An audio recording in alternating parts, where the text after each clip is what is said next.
Alright, welcome to Theros Draft.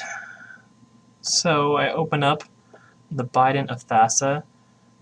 It's okay, but it's probably my least favorite of the weapons. Every time my opponent's played it, it's never been a big deal. It is probably the strongest card in the pack, although Thassa's Emissary is also pretty good. Other than that, I mean, this is good, but it's definitely not what I would want to first pick. And both of these are handy, but once again, none of them are the ones I want to first pick. So between these two, I think to start off, I will grab the weapon. As if I don't end up in blue, it's not as... it's a little bit better to have, I guess. Alright, and here we see a common is missing, and we see a rare that you would never play in limited.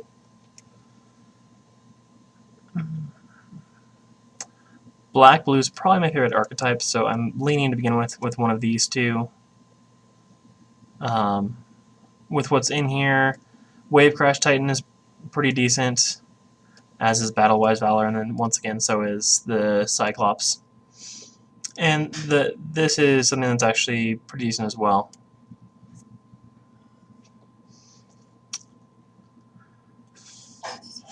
At this point, though, I guess I will pick up the Wave Crash Triton. If nothing else, is screaming for me to pick it up, and it helps me stay in blue, or it keeps me in blue for right now.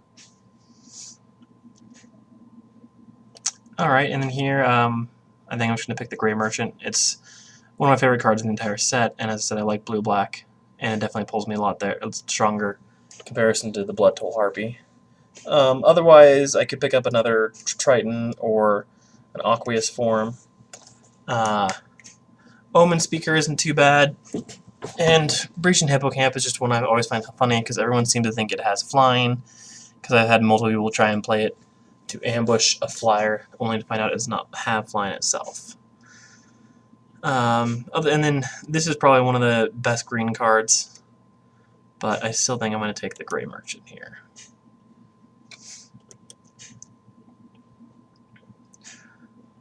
So of the cards here, there's actually a lot of decent cards for different strategies here. If you're in the blue or the white-red, that's really good. That can be good. For a grindy one, that's also not too bad. Baleful Eidolon is something I do like. It just trades. Often can trade. It becomes a 2-for-1, or I guess a 2-for-2. As you put it on something, and then they have to kill something twice just to get rid of your death touch, which stops a lot of attackers. And essentially, then it's between the Cavern Lampad, the Aqueous form, and the Baleful. I think I'll take the Baleful. It's just, I think it's the one that's overall the strongest of those three that I was looking at. So here, there's nothing terribly exciting. I would probably never play that. This is also another card that's very unlikely for me to play. And given the set, Mnemonic Wall is really just not that impressive. So basically I'm choosing between Viper's Kiss and Lash of the Whip, which I'm okay with Lash of the Whip. It's not the greatest card, obviously, but it does kill a lot of things.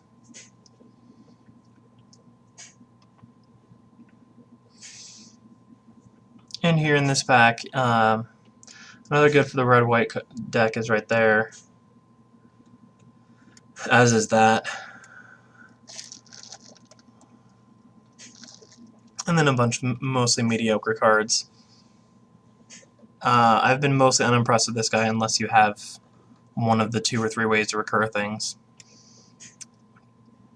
And so it's always just a 2-4-for-4, which just helps come up the board here. So I think I'm going to take the Fate Foretold. At least it can be useful. Here there's really nothing exciting. The two cards I'd be most interested in picking is probably the Fleet Feather Sandals, even though in practice they're just not that useful because they just cost too much to equip. And so it's not very often you actually get the haste aspect of it, at least in my experience. And so you get the flyer, so I like the one that actually makes them basically unblockable as opposed to this one for if you're looking for evasion. So I think I'm going to take the Traveler's Amulet as it will let me splash another color or just help thin my deck if I need to later. So I already have one of these, and this is a very strong card, so especially getting this late means I might be able to pick up more later. I think I will take the Chimera, as it's just overall a strong card as well. I do like having one of the Giants in my deck when I play blue. It's just very hard for a lot of decks to deal with, especially if you can increase it in size anyway. There's a lot of decks just can't handle it if they can't interact with it. And then here I'll take the Harpy. It's an interesting set of cards left over. This makes me wonder how many people are actually playing the Heroic deck, or maybe they're just waiting to get the Enablers later. And hopefully I can pick up a Guardians later. I do like to have one because it's very good against the Heroic decks. And here I'll take the Aqueous Form. It's a fine card. You're not super excited to run it, but it does what it needs to.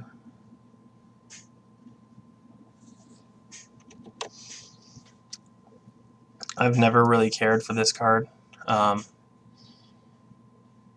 I don't think I'd run two of these, so I guess I can pick that up for variety's sake.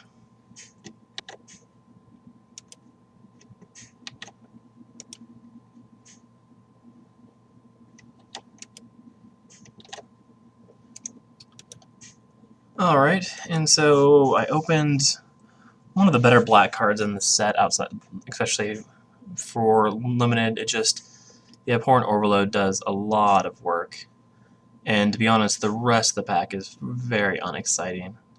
Outside of that, the Dauntless Onslaught's pretty strong, and Observant All-Seed's okay, and if you're in a very certain deck, the Cavalry Pegasus can be good too. Beyond that, though, nothing in this is particularly strong. If you're Orzhov, that's not too bad, but the clear pick is the Abhorrent Overlord here.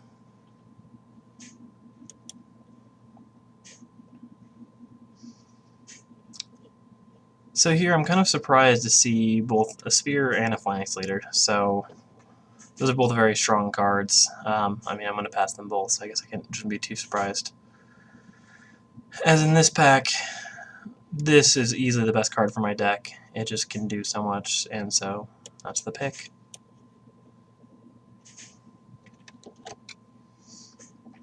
Alright, here,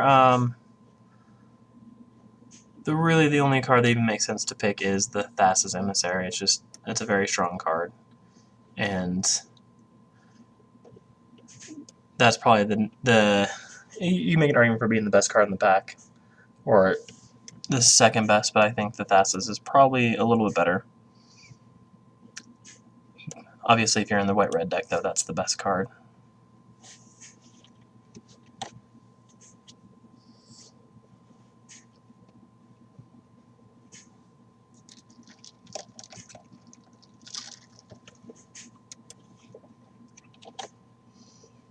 Alright, and here, for the most part, a bunch of mediocre cards. And really, I think the choice is very clearly Voyage's End. If I had a few of them already, I could see taking the Dissolve, because Dissolve can be strong, but I think the Voyage's End at this point in the draft is going to be the better choice.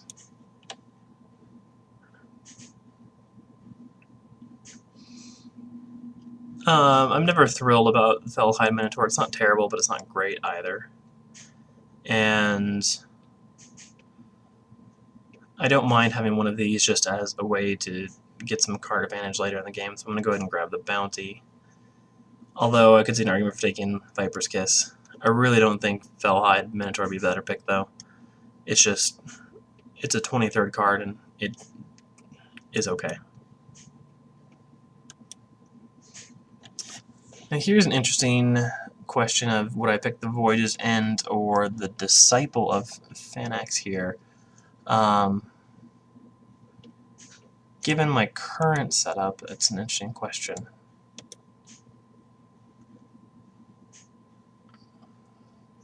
I think I'm a little shorter on creatures, and I do like... I think this is a deceptively powerful card in that it's a natural 2-for-1, and if played right, you can easily take one of their best cards or one of their tricks. So I'm definitely going to think I'm going to take this. This is the one I was talking about earlier that I prefer over the Fleet Feathers Sandals, as the only wall in the entire set is Mnemonic Wall, so essentially it's unblockable. And so out of these cards, I think I'm probably going to take the Breaching Hippocamp. It has its uses. It's not thrilling, but it's definitely better than that, or that, and probably even that.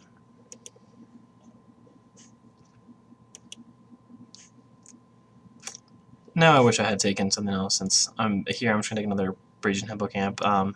This is okay if you're green, and otherwise it's really not that spectacular.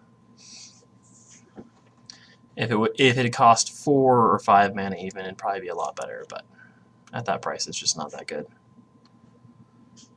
And here I'll just take another Fate Foretold.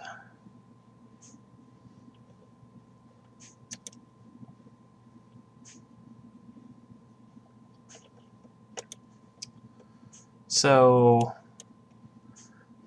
currently I have 4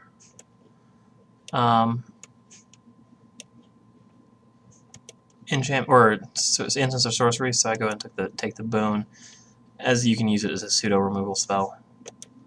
And the Mnemonic Wall is just very expensive and may not even have a target for a while.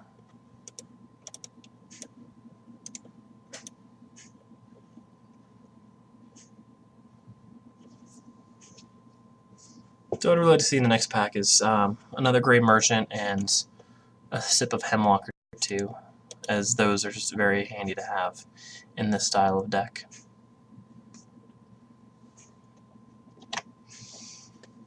So here I'm given a very interesting pack, in that there's multiple cards I would like. I mean, Sip of Hemlock is good, as we talked about how I won one. Read the Bones is pretty fantastic. I like having the Keepsake Gorgon, and a second Theft's Emissary wouldn't be that bad. It's really unfortunate I'm going to have to pass that. There's just no way I'm going to be able to splash it, and I don't want to hate draft it. And so, given my current deck, I'd probably either want the Sip of Hemlock or the Read the Bones. I think I'm going to take Read the Bones, however. I'm trying to decide. Yeah, I think I'm going to take Read the Bones. I think in this case it's just going to be stronger than the other options, and hopefully one of those other cards comes back around.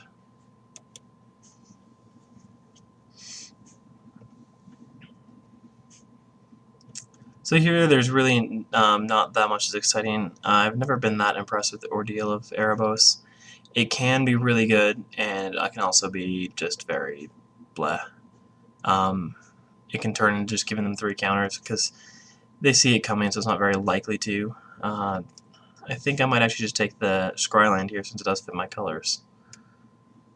And I don't want another Oculus Form. I'm not a fan of this guy either. And so I think I will take that.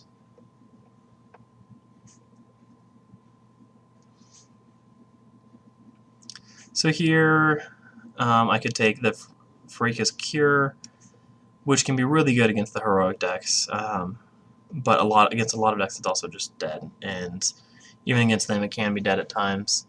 I really like the Horizon Scholar. It's just a large, beefy flyer, and a lot of decks just can't handle that, so I think I will go ahead and take him. And here, I mean, for my deck there's really not much. For most deck there's really not that much either. So here I think I'll just take another Harpy. It's much better for my curve than another Giant at that point. And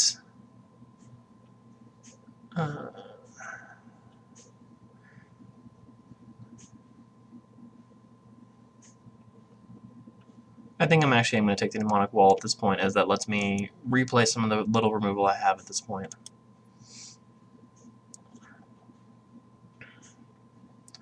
I'm most likely not going to play it, but it's my only on-color card.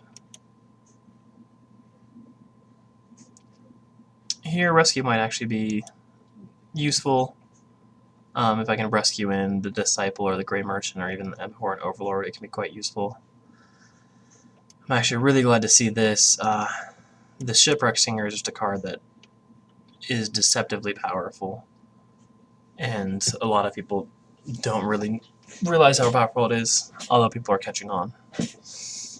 The ability just to control combat in such a way is just very, very useful. Alright, and so here's the pack I opened. Unfortunately, none of the cards I really wanted came back.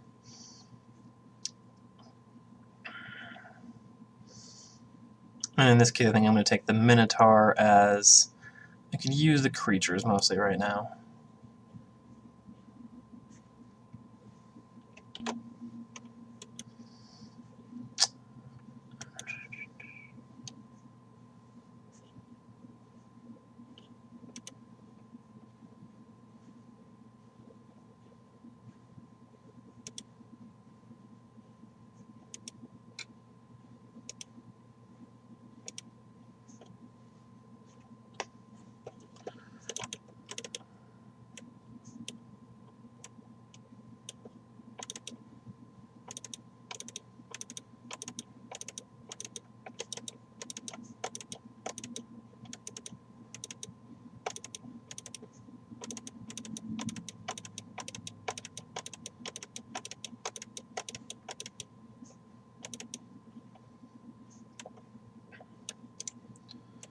Alright, so these are the cards I'm most interested in playing to start with, so time to figure out what to cut. Given some of my more powerful cards are 5 and 6 drops, and the bomb at 7, it's potential that I want to go to 18 lands. Although I might play the Amulet and only go 17, as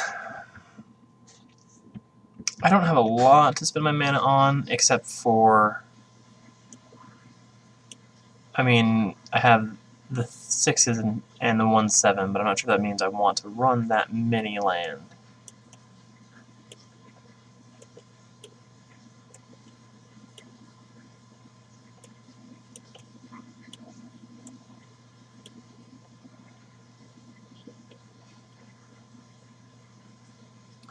Alright, so here I have 3, 6, 8, 10, 12 black mana symbols, so it's unlikely I want to cut anything from there. For targeting for the Wavecrash Triton, I only have really 4 cards that target it, so I'm not sure if I want to play that. I think cutting 1 Hippocamp is probably fine.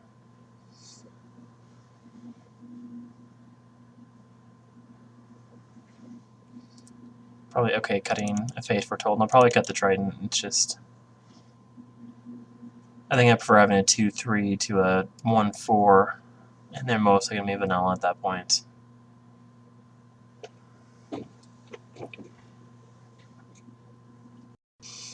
So I think I want to cut 4 more cards, so I'll go 17 lands in the Traveler's Amulet.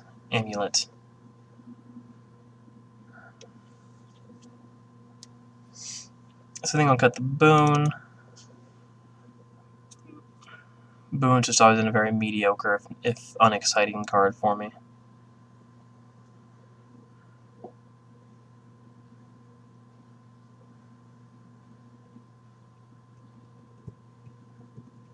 I think I'm going to cut the Fate Foretold, the second Fate Foretold.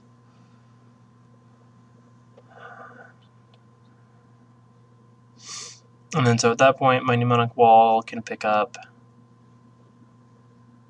1, 2, 3, 4, 5, 6 cards.